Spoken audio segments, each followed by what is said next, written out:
Hello, this is Kyle Blaqk from Auger, and you're listening to Olli Sachse. Wenn du auf energiegeladenen Rock mit einer Prise Elektronik und einem Hauch Gothic stehst, dann solltest du dir Oga nicht entgehen lassen. Diesen Samstag um 19 Uhr auf dem Stadtfest Fürstenwalde auf der Mainstage. Fans von Deepish Mode, Blutengel oder Nick Cave kommen hier garantiert auf ihre Kosten.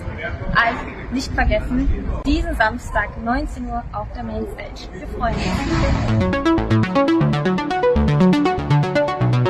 I don't know how we got here. I don't know where to go. I'm weighing up my options. I guess I'll never know. My heart is glass.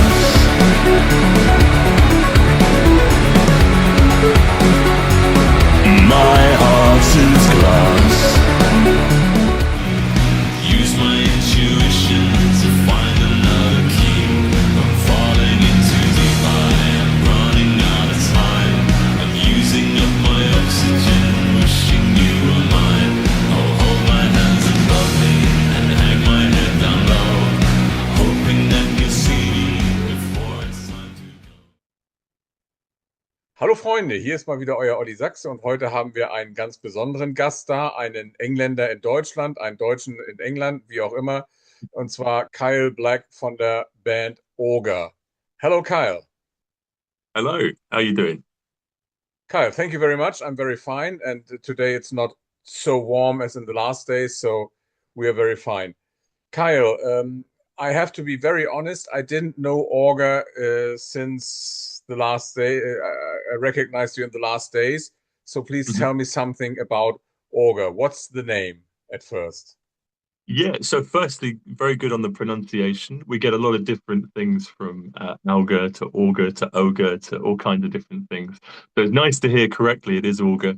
It is a sort of a dark-ish rock project, sort of pulling together um, all different music inspirations from a lot of 80s stuff through with some sort of more modern rock elements. It's yeah, basically a sort of concoction of whatever I've been listening to in the past little while. It's always very positive. It's very high energy, and yeah, it's got a certain energy to it. And what does the name Auger mean?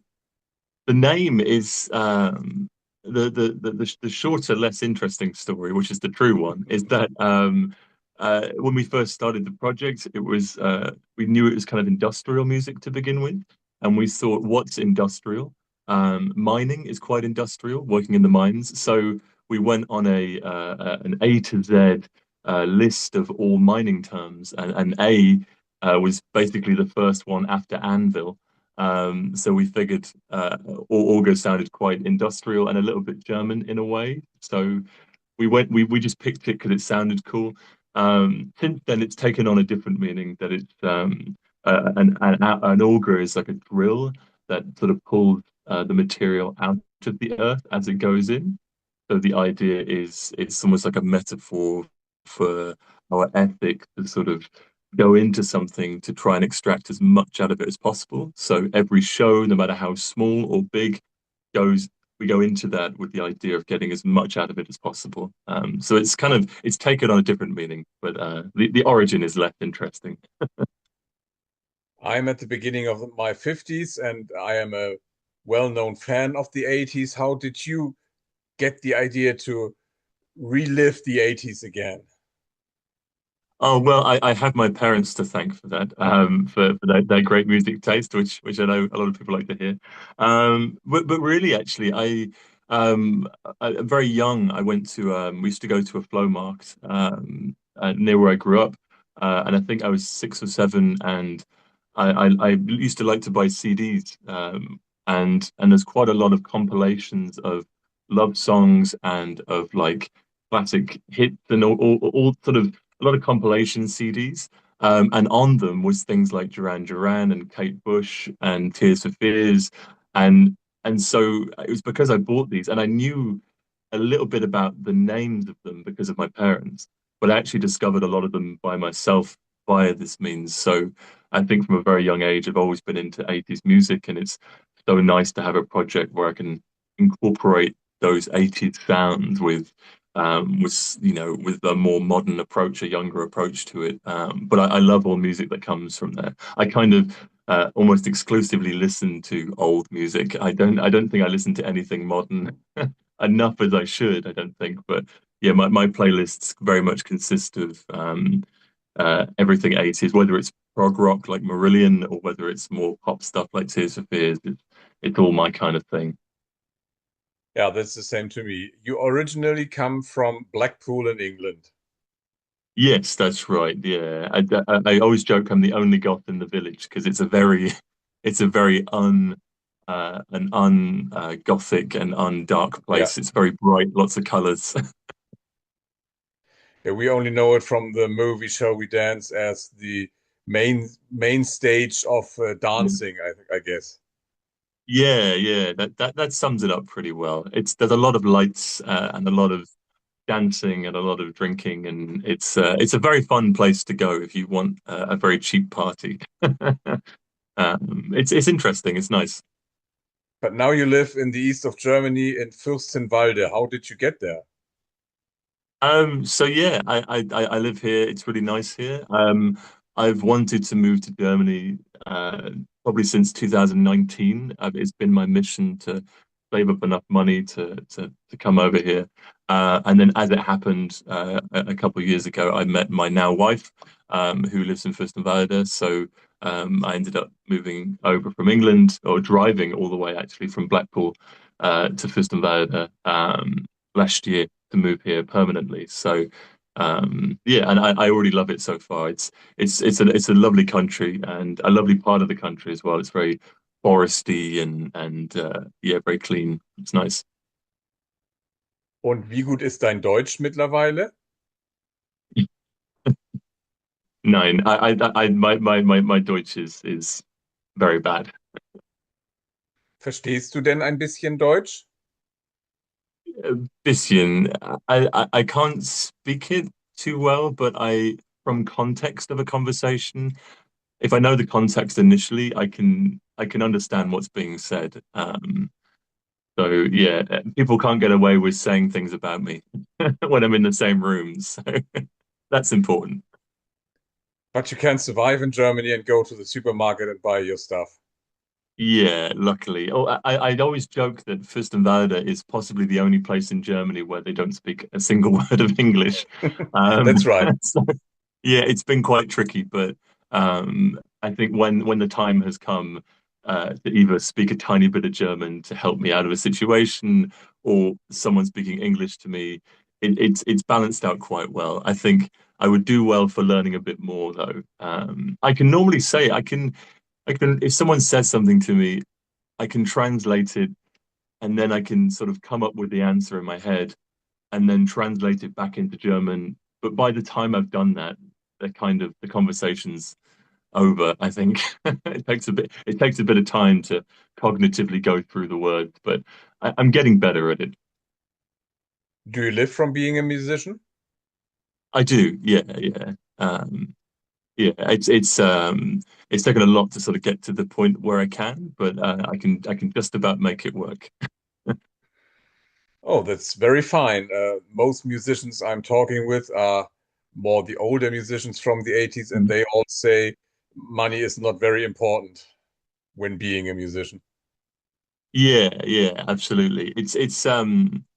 Always happy to get it. But really, as long as I can focus my time on doing stuff that I love, whether it's obviously writing or listening and being creative, then I don't care how much I get from it, as long as it's enough to do that. And if it isn't, I just adapt and find a way to make it work. So I hopefully it will get a bit easier and it will be less difficult to make it work. But at the moment, it's just about enough to keep me going. So that's good.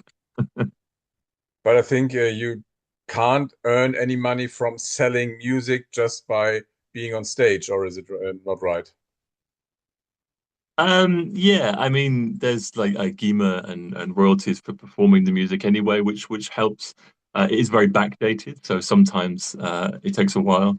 But streams really helpful. I know there's a lot of sort of negativity towards streaming for musicians, but actually it's enabled me to do what I do. Without the streaming, I couldn't do this. So it's a combination of all factors. Like with the Auger thing, like I understand that I get out what I put in, so I put everything I can into it, and then hopefully I get enough back out of it to keep me going. So it's a combination of shows and downloads and CDs and vinyl and all the different formats that add together to make it possible.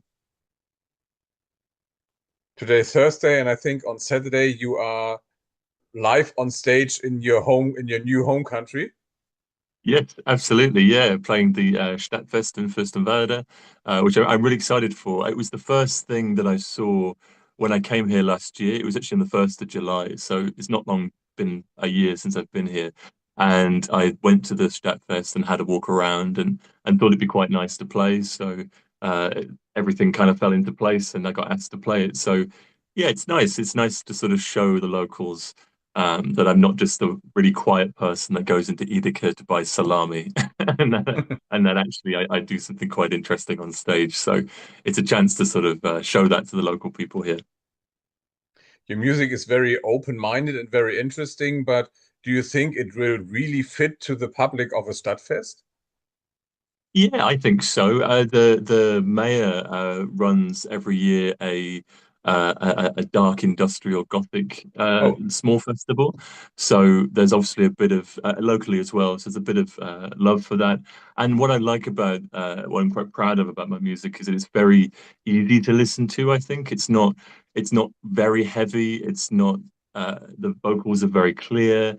I try and use very catchy choruses and phrases in there that people like from the 80s. So I think it's relatively soft, all things considered.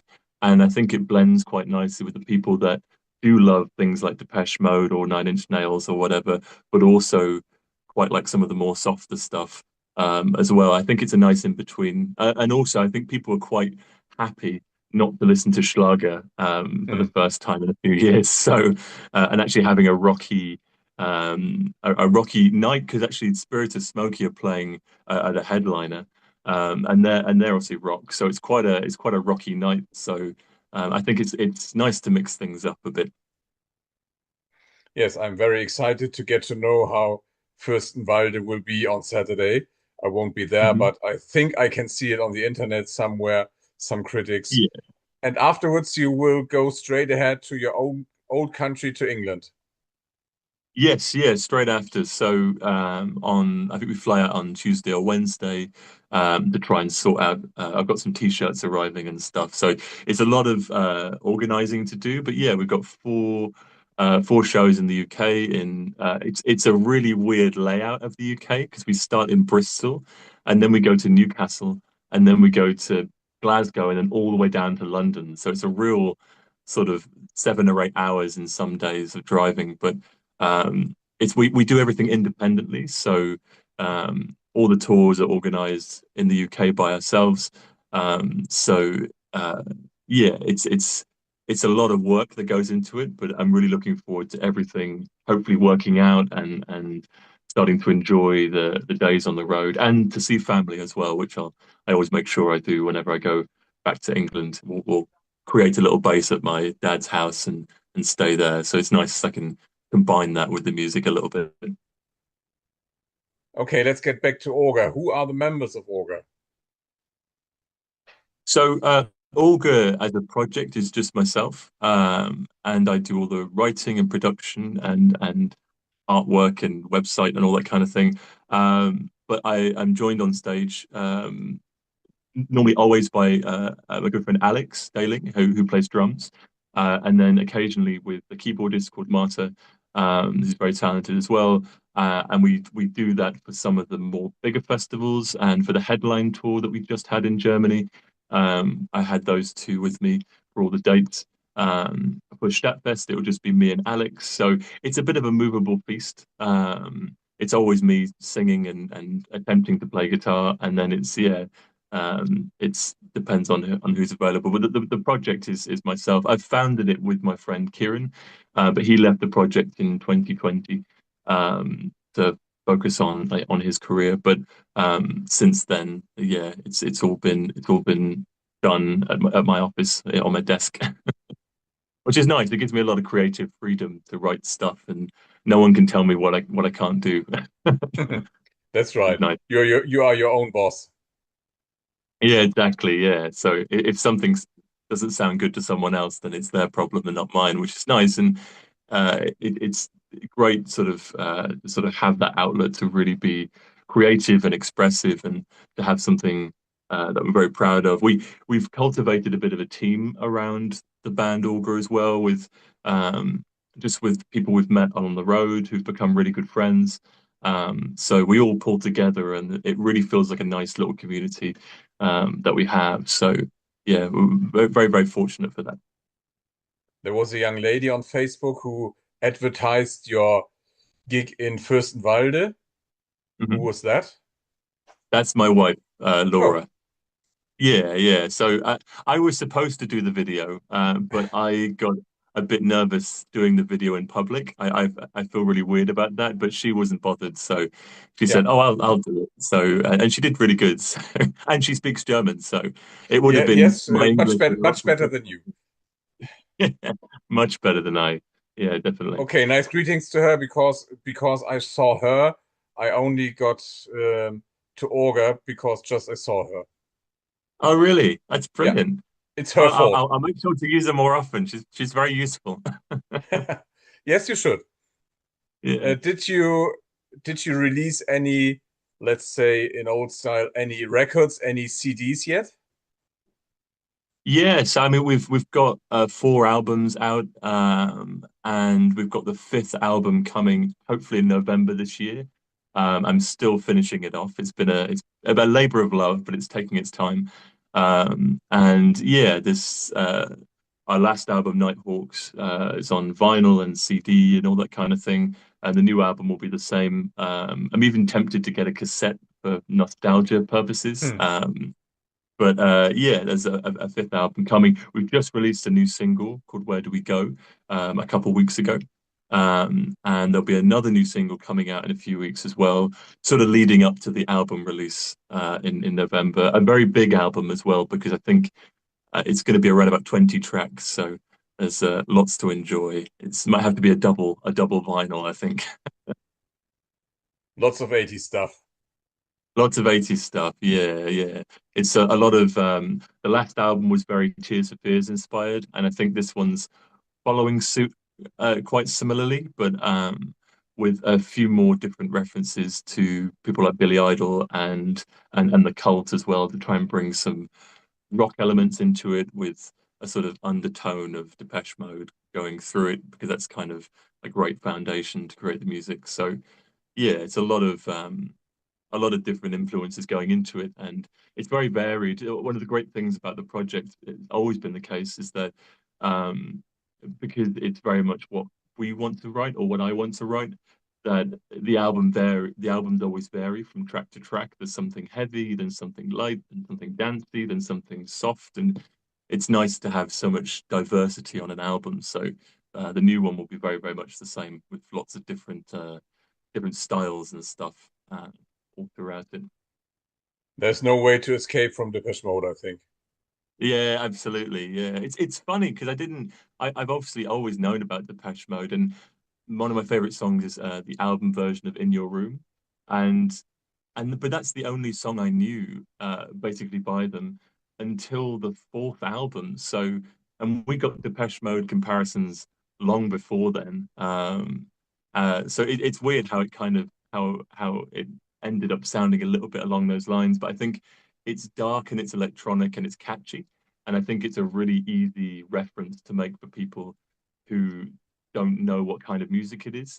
It's just very easy to say, oh, it's a bit like Depeche Mode, but a bit heavier or a bit dancier. It's just a good sort of very likable, very easy to understand reference without sort of describing all the different instruments and references and bands into it. It's an easy way of labeling it, I think. But it is very different. Particularly some of the songs on the new album are a lot more like Coldplay than they are like Depeche Mode. But the fans don't like Coldplay, so I'm not allowed to say that. Did you have any collaborations yet with other bands, with other musicians? Yeah, it's been a couple. On the last album, it was with Lord of the Lost. They sang on a song called "Holding On." Chris Harms did his vocals on that. That's sort of the biggest one we've done. I collaborate with a girl called Imogen as well. I produced her last album, and she's sang on a couple of tracks. And with the new album, I'm hoping to get a couple more collaborations underway. I am targeting a few 80s artists to try and bring a voice back from that kind of period onto the vocals, but I need to find out which song's going to be perfectly matched. So you never know, something quite interesting might arise from that. But yeah, I'm always open to it. It's nice to have a different opinion on something and have a different vocal that comes in or a different idea might spark a whole sort of ripple effect of new ideas. So as a creative person, it's really satisfying to have someone collaborate with me. And what are your biggest aims you have in life? Do you want to fill up a whole stadium like Depeche Mode with 20, 30, 40,000 people, or what do you want to achieve?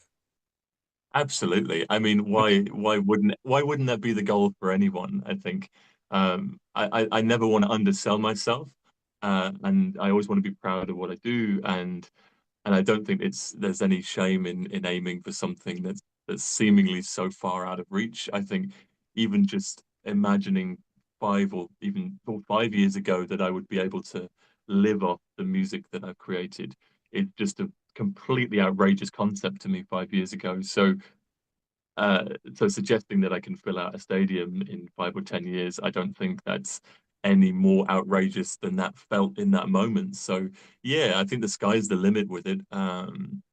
I like the idea of performing to people. The more people that are there, the more intense it feels. So I can only imagine what it feels like at that sort of level, and just imagining that makes me want it. So I am aware that the music is not, 100% commercial in regard, but you only need 40,000 people to think it's commercial, enough to buy a ticket for a stadium, and there's 7 or 8 billion people. So I think my odds are actually pretty good. That's right. Okay, then I wish you all the best, especially it's now for Saturday in Fürstenwalde on the Stadtfest and for your little Britain tour. And we're gonna meet again, I think. I'm gonna watch your career and thank you very much for the good interview. Yes, thank you very much for having me. It's been a pleasure. Bye bye. See you later.